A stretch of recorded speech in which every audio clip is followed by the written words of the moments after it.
তার মানে মাইকে রকি খুন করেছে? হ্যাঁ ভাই, এখানে দেরি করা যাবে না, তাড়াতাড়ি চলো তুহিনাকে নিয়ে বাড়ি যাই।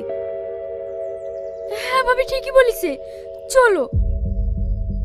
দাঁড়াও, তুই নাকি এখান থেকে নিয়ে গেলে আমরা রুকে বাঁচাতে পারবো না, কারণ পুলিশে ভালোভাবে জানে তুই নাই মাইকে খুন করেছে। রিয়াজ, তাহলে এখন উপায়?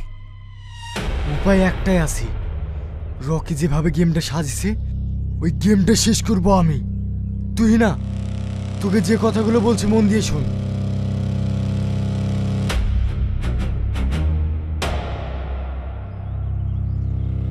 ঠিক আছে।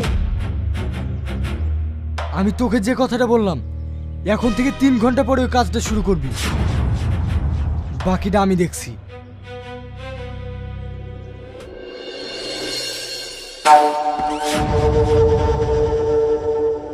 তুই না, তুই না, তোমায় কে মেরেছে? তুই না, কত বলো তুই না, তোমায় কে মেরেছে? তুই মেরেছি। কি ব্যাপার তোরা? অবাক হচ্ছিস? অবাক তো হওয়ারই কথা, কারণ তুই নাকি এইভাবে ফাঁসিয়ে ব্ল্যাকমেল করছিস। এবার আমি তোকে ফাঁসাবো। আরে এই শালারা তো সব ম্যাড।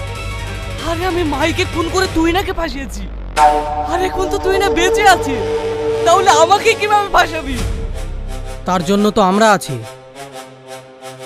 তোর মতো লম্পটকে শায়েস্তা করার জন্য।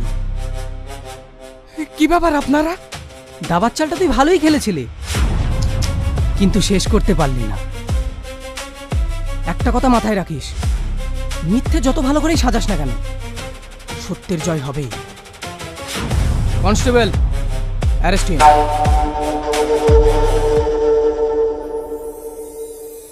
Thank you Riaz.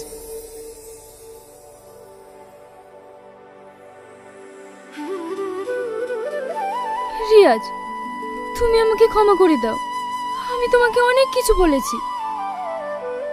আরে তুমি তো এটা নিজের ইচ্ছে করনি, আমি না জেনে তোমার গায়ে হাত তুলেছি, তুমি আমাকে ক্ষমা করে দিও। আরে ওইসব ক্ষমা টমা বাদ দে, আগে তোদের দুজনের বিয়ে দেবো, তারপরে বাকি সব। চল বাড়ি।